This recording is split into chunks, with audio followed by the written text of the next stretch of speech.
বিসমিল্লাহির রহমানির রহিম। প্রিয় মুসলিম ভাই বোনেরা, আমি আপনাদের সামনে আলোকপাত নং 180 নিয়ে হাজির হয়েছি। আলোকপাতটির শিরোনাম হলো মুসলিম ও মুসলিম সমগ্র মানব জাতির জন্য পবিত্র কোরআনই একমাত্র হেদায়েতের গ্রন্থ। এ প্রসঙ্গে শিরোনামের আলোকে সূরা আল কাসাস এর 51 নং আয়াতের ব্যাখ্যামূলক বক্তব্য এখানে তুলে ধরা হলো। আয়াত 51।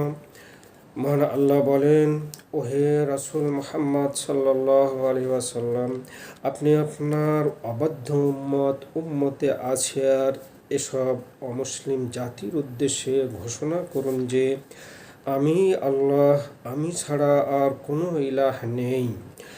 আমি ছাড়া মূর্তি ও ক্রুশ বানিয়ে তারা যাদের ডাকে, পূজা উপাসনা করে, কুসংস্কারাচ্ছন্ন ধর্ম পালন করে এক এক গডের নামে, তাদের কোনো ক্ষমতা নেই। তারা জড়বস্তু মাত্র।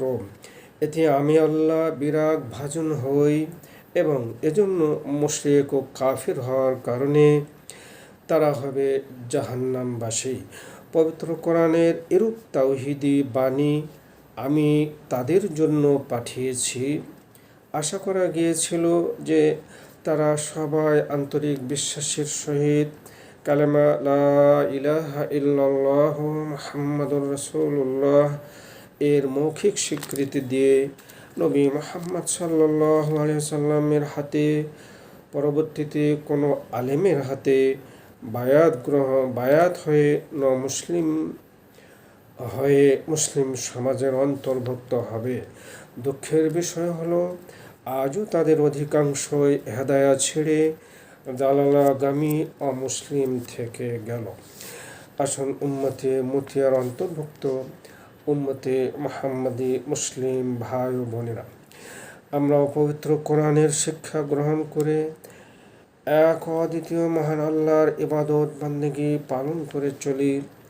পাপ ও অপরাধ থেকে তওবা করে সংশোধন হই।